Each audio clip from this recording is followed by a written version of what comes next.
evening. Welcome to Friday Night Film Noir Presents. Tonight's movie is Suspicion.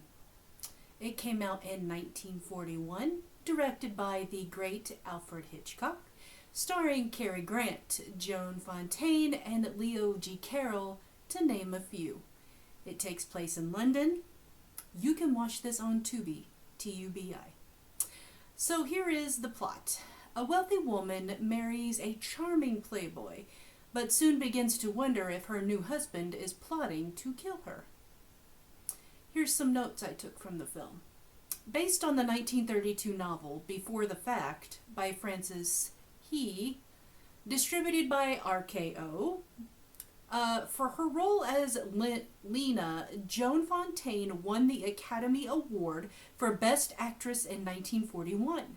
This is the only Oscar-winning acting performance in an Alfred Hitchcock film. Alright, so let's get to the good part. Let's get to the spoilers. In 1938, handsome, irresponsible playboy Johnny Asgarth meets respected Lena McLeodlaw on a train in England and later persuades her to take a walk with him. She is defensive and suspects his motives. He insults her in a ploy to create familiarity, but later at a window she overhears her parents talking about her. They assume she will never marry, and hurt by this, she kisses Johnny. She hopes to hear from him, but he cancels their afternoon date and then vanishes. However, he returns for a ball a week later and charms her into eventually eloping, despite the strong disapproval of her wealthy father, General McLeodlaw. After a lavish honeymoon and returning to an extravagant house, Lena discovers that Johnny has no job and no income, habitually lives on borrowed money, and was intending to try to sponge off of her father. She talks him into getting a job, and he goes to work for his cousin, estate agent Captain Melvick. Gradually, Lena learns that Johnny has continued to gamble wildly, despite promising to quit, and that to pay a gambling debt, he sold 2 antique family heirlooms of hers that her father had given her as a wedding present. Johnny's good-natured but naive friend, Beaky, tries to reassure Lena that her husband is a lot of fun and a highly entertaining liar. She repeatedly catches Johnny in ever more significant lies, discovering that he was fired weeks before for embezzling from Melvick, who says he will not prosecute if the money is repaid. Lena writes a letter to Johnny that tells him she's leaving him, but then tears it up. After this, Johnny enters the room and shows her a telegram announcing her father's death. Johnny is severely disappointed to discover that Lena has inherited no money, only a portrait of her father. He convinces Beaky to finance a hugely land development scheme. Lena is afraid this is a confidence trick or worse and tries to talk Beaky out of it. Johnny overhears and angrily warns his wife to stay out of his affairs, but later he calls the whole thing off. When Beaky leaves for Paris, Johnny accompanies him part way. Later, news reaches Lena that Beaky died in Paris.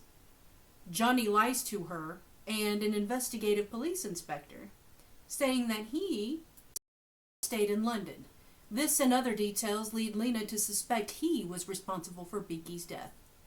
Lena then begins to fear that her husband is plotting to kill her for her life insurance. He has been questioning her friend Isabel, a writer of mystery novels, about untraceable poisons.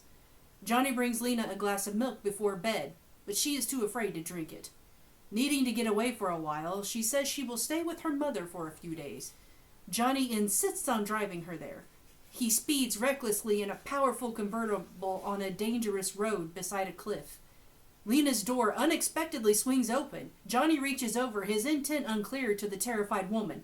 When she shrinks from him, he stops the car. In the subsequent confrontation, Johnny asserts that he was actually intending to commit suicide after taking Lena to her mother's.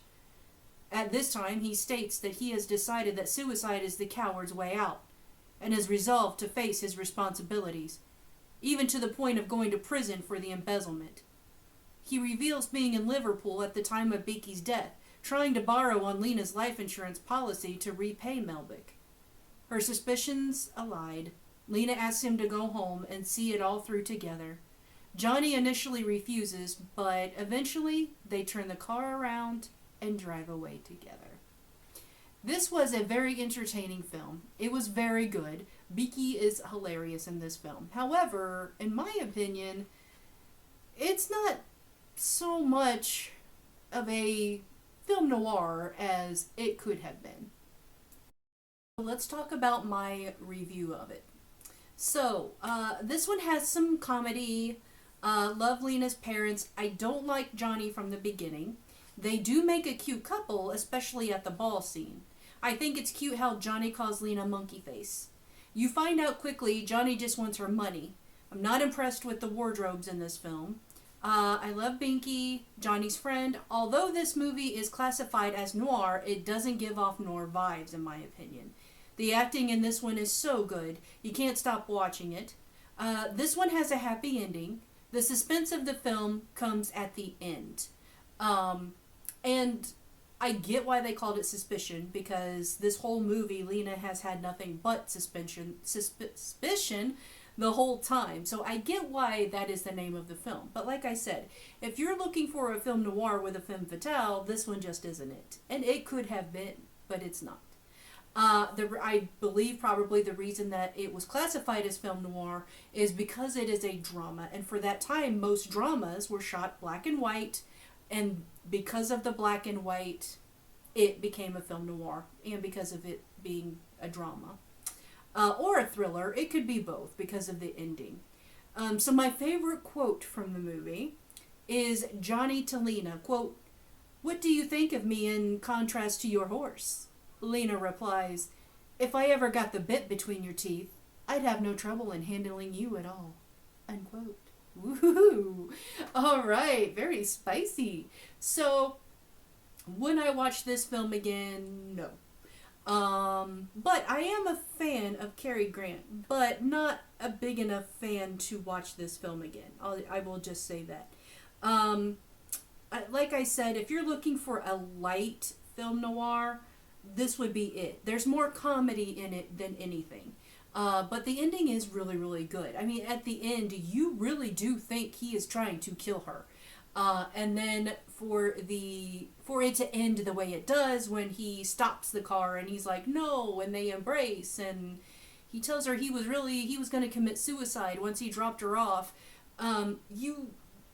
It tricks your mind. I mean, this movie is definitely a mind tricker, that's for sure. Like, you really do feel throughout the film he just is using her.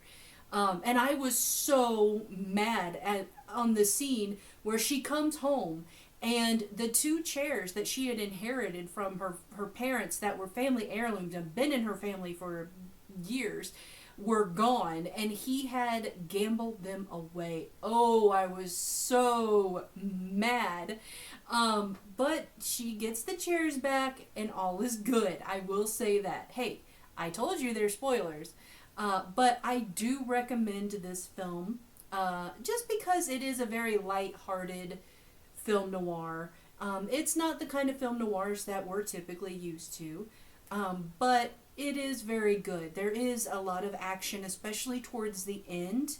There's never any downtime in this film. I feel like it was very well written. Well, it's an Alfred Hitchcock film. Of course it is, right? And that it keeps rolling. Once it starts, it keeps rolling. And, like I said, there is no downtime. The ball scene is probably my favorite scene of this whole movie. It's very grandiose and it's really nice. I really like that scene. All right, so that is going to do it for today's review of Suspicion. Like I said, you can find this movie on Tubi, Tubi, under the film noir category. I haven't checked Turner Classic Movies to see if it's available on there. I don't think it is, to be quite honest. Tubi is an app that you can download. If you have a Roku TV, you can download it. You might be able to actually download it to your phone as well. I'm not sure. I haven't tried it. I just have it on my TV. So that's going to do it for this video. Thank you so much for watching. Please like and subscribe if you want to see more of my Friday Night Film Noir presents. Have a good evening.